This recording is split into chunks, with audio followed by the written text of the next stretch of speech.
میں ایک واقعہ اکثر بیان کرتا ہوں. وہ بنی اسرائیل کا جوان جس کا نام کفل ہے، اور کفل کسی شریف آدمی کا نام بھی، بہت بڑا بدماش ہے. اس کی بدماشی کیا تھی؟ وہ غریبوں کی بیٹیوں کو لوٹتا تھا. ایک دفعہ اس نے 60 دینار میں کسی مجبور بیٹی کو خریدا. خلوت میں اس کے پاس گیا، دیکھا تو وہ رو رہی تھی. کفل سمجھتا تھا میرے پہلو میں آنے والی ہر بیٹی بے غیرت ہوتی ہے، لیکن یہاں برستے آنسو دیکھے تو رونے جو ہے نا وہ رک گیا. اس نے کہا کیوں رو رہی ہو؟ اس نے کہا کفل میں شوق سے نہیں آئی، مجھے غربت، مجھے بھوک تیرے تک کھینچ لائی ہے. یہاں رک کر کے ایک جملہ عرض کروں گا، جب مالدار، جب سرمایہ دار لوگ غریبوں کا حق نہیں نہ دیتے تو پھر غریبوں کی بیٹیاں نیلام ہو جاتی ہیں. یہ ڈائمنڈ منڈیاں، یہ بازار حسن، یہ کوٹھے، یہ کنجریاں اس وقت بنتی جب ہم ان کا حق نہیں دیتے. آج بڑے فخر سے لوگوں کو بتاتے بہت بڑے جگیردار ہیں، بہت بڑے زمیندار ہیں، تجوریاں خزانوں سے بھری ہیں، ان کے ہم نے منہ بھی کھولے ہیں، پیسہ پانی کی طرح بہاتے ہیں، اور معاشرے میں ہم دریا دل مشہور ہیں.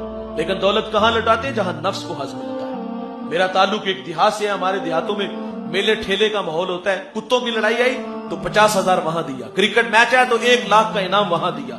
جہاں نفس کو ہضم ملا، دولت کا منہ وہاں کھولا. جہاں دولت لٹانے سے اللہ راضی ہوتا ہے، اس کی رحمتیں برستی ہیں، وہاں ہم نے غفلت کی پٹی باندھ لی.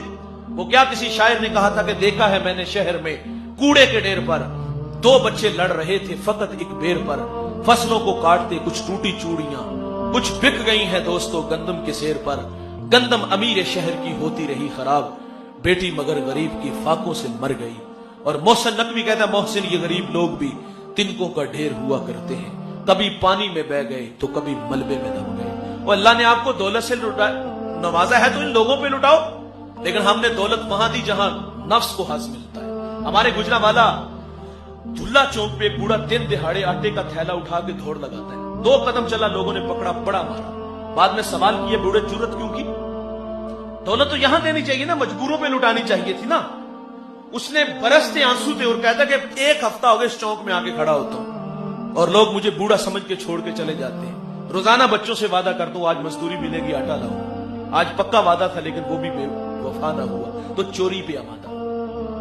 کاش کے دولت لٹانے کا مزاج بدل جاتا، ہجڑوں پہ نہ لٹاتے، کتوں کی لڑائی پہ نہ لٹاتے، ان مجبوروں پہ لٹاتے.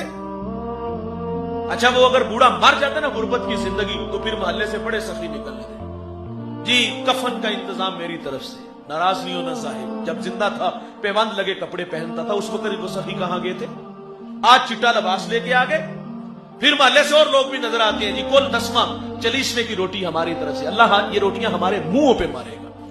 جب بچے چیختے تھے بھوک کی وجہ سے، باپ سے مطالبہ کرتے ابا بھوک لگی ہے روٹی دو، اس وقت یہ ہمسائے کہاں تھے؟ آج دھیگے لے کے آ گئے. آپ نے کبھی دیکھا نا جب جنازہ اٹھتا ہے نا تو سب سے اینڈ پہ ہوتا ہے نا، اس کی بھی کوشش ہوتی ہے کہ میں 4 پائی کو کندھا دوں. 40 قدم چلا، صغیرہ گناہ معاف ہوئے. ساتھ چلا، اہل محلہ کو، اہل جو ہے وہ خاندان کو پتا چل جائے کہ میں یہاں آیا ہوں. اور آج مرنے کے بعد کندھا دینے آگے. کاش کے زندگی میں اسے کندھا دیا ہوتا، کاش کے زندوں کو سہارا دیا ہوتا. اللہ صغیرہ نہیں، اللہ آپ کے کبیرہ گناہ معاف فرماتا. لیکن ہم لوگ دکھلاوے کے لوگ ہیں. اس بیٹی کی آنکھوں میں آنسو تھے. کفل نے کہا کیوں روتی ہو؟ کہا بھوک لے آئی ہے. یہ ایک جملہ کفل کی ہدایت کا سبب بنا. دل کے آئینے پہ چوٹ لگی، کفل رونے لگا. ہاتھ جوڑ کے کہتا ہے بہن معاف کر دے، تو جس عزت سے آئی ہے اسی عزت سے واپس گھر چلی جا، اور میرے لیے دعا کر کے میں بڑا ہی کتا انسان ہوں، اللہ مجھے معاف کر دے. وہ بیٹی گھر چلی گئی. ادھر تقدیر کا قلم چل گیا. اسی رات کفل کو موت آ گئی.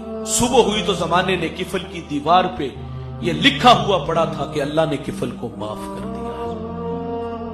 اس کی عادت ہے بھائی معاف کرنے کی. یہ عادت آپ بھی اپناؤ. میرے رسول فرماتے کسی کو شرمندہ نہ کرنا. میں آپ کو